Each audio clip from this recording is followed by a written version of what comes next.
Hey everybody. So I'm just sitting here in the dark feeling sorry for myself. I went to the gynecologist yesterday and hang on, my nose ring is sticking out. That bloody cord's always in all my videos because Ben plugs his phone into the charger. Anyway, I'm a bit upset today. Went to the gynecologist yesterday and I was all worked up about getting this ablation. I was like, I'm having it. That's it, and I was all worked up about it. And then the gynecologist told me that there's not much point in having an ablation if I only want it to try and stop the hormonal effects of my periods. I said, because every time I have my period, every time I'm mid-cycle and ovulating, I get a fibro flare-up, and it's it can drop me for a few days. And I said, sometimes it's been so bad, I've been bedridden, especially straight after I had my daughter. It went on for about 2 or 3 years after I had her. Every time I was mid-cycle, I would just feel like I had the flu. And I'd think, oh, I've got the flu. This is really weird. Who gets the flu that much? But then it started happening every month. And then I was like, okay, this is some type of hormonal reaction. Didn't know it was fibro, but it eventually got better. But straight after I had my daughter, I guess my hormones were all over the place and it was really, really bad. I would spend 3 days on the couch every month, and then when I get my period, it would be bad. But yeah, he said an ablation isn't going to stop the hormones. It might stop the bleeding, but it won't stop the hormones. And I thought, well, what's the bloody point of having an ablation then?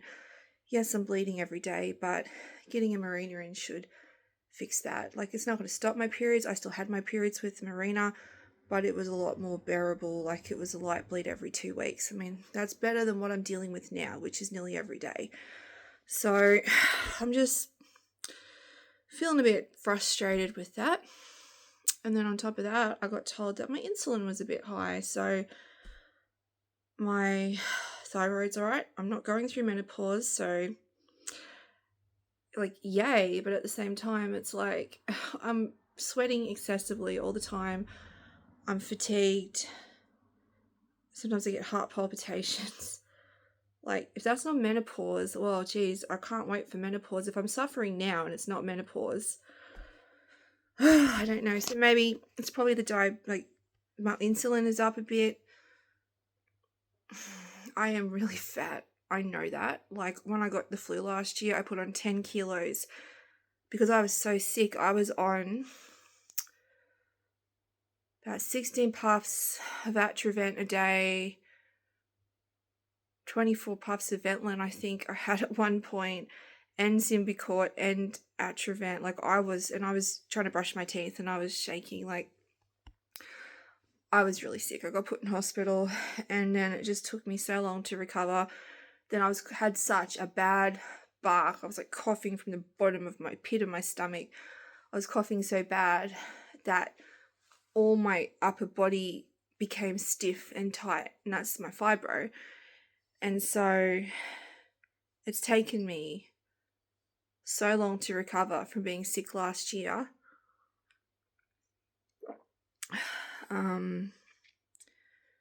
It's been really hard. So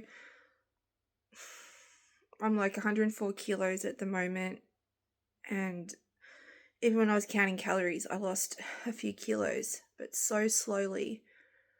And it's really disheartening. The gynecologist wanted to put me on a Ozempic, and I went to the GP and said, can I have some Ozempic? And they're like, you're not diabetic at that point. Might be now. And they're like, you can't have it, but you can have a different injection. Then my partner started Ozempic, and he was having diarrhea and vomit. I'm not vomiting. He was having diarrhea and bad nausea. And so I was like, dude, if that's what it does to you, I don't want it. I'm just going to join the gym. I just don't know what to do. I know it'll get better. I keep saying that. I know it'll get better. But I'm at the end of my tether and I want to have a cry because I could have diabetes now. So yay, another thing to deal with. But I know if I lose weight, that could reverse it, because I know you can reverse type 2 diabetes. So it's not the end of the world. But I'm still allowed to be upset. And on top of that, so I did get booked in for surgery. Like, sorry, not surgery. It's not surgery. I did get booked in for a procedure. I did get booked in. Sorry about shitty camera angles and I look like shit, but whatever. I did get booked in to get a Mirena inserted under anesthetic or with a spinal block, and that it's a 3-month wait. He said normally it's a 12-month wait, and I said I know that. I said, but I am suffering. I said I'm bleeding every day. It's stirring up my fibromyalgia. I said I can't take it. It's too much. I said it's too much. I said the hospital put the Kyleena in, told me I could have it out whenever I wanted.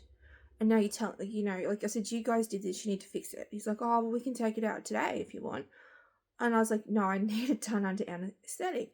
I said, I've got pelvic pain and back pain. I've just had a CAT scan to see if I've got arthritis or something in my back. I said, if I could just get it out, trust me, I would have done it by now.